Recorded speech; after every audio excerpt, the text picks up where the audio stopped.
Firings and layoffs in the federal government have left a lot of people in limbo. More than 1,000 employees were recently fired from the VA.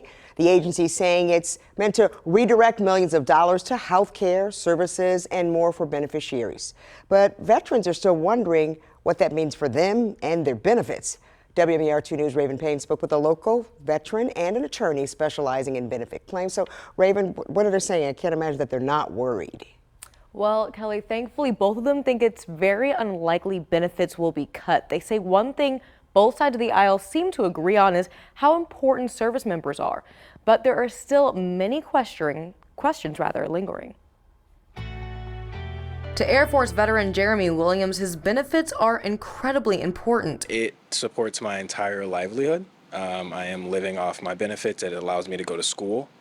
And I get the stipend, the housing stipend, so that pays for my living expenses. But after the VA fired 1,000 employees, veterans are facing a lot of uncertainty. I have seen a huge uptick in veterans reaching out to just say, hey, what does this mean for my case, for my situation? Attorney Andy Gross deals with veteran benefit claims. He tells me he finds it very unlikely Congress would cut any veterans' benefits or disability pay.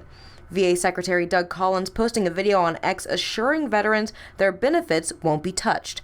But Andy warns veterans if there are cuts, Congress may be looking at what you're saying. They'll say, well, you're not, they will judge other veterans for seeking VA disability benefits. You're not entitled to that benefit because you were only a desk clerk doing whatever. And my fear is that that's going to be used to justify cutting benefits for everybody. But there is a question of whether or not vacancies in the VA will affect efficiency, causing things to slip through the cracks. Candidly, the VA has been a mess since I guess there's never been a time, at least in my practice, where the VA hasn't been a mess. I've been in this practice for 8 years, and I've been finding mistakes and claims that were occurring 10 years before I was even born. He says even though there are great employees at the VA, there are too many systemic management problems. However, Jeromie is already having some worries. Because I'm doing the VR&D program.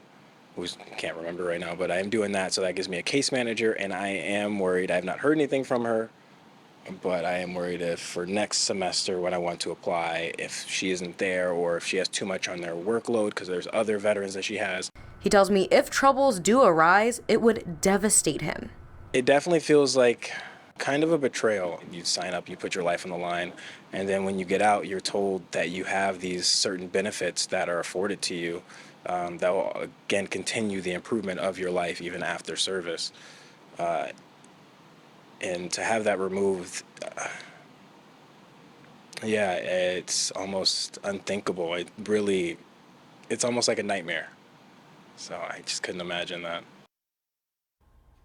And Senator Van Hollen sent me a statement about the situation, calling the firing of VA employees, quote, idiocy, saying it's an insult to our service members and that he'll work to make sure they're taken care of. I also reached out to Representative Andy Harris, but I haven't heard back quite yet. In the meantime, veteran nonprofit Reveille Grounds in downtown Baltimore will be holding a VA benefits claim clinic tomorrow from 10 a.m. to 2 in the afternoon.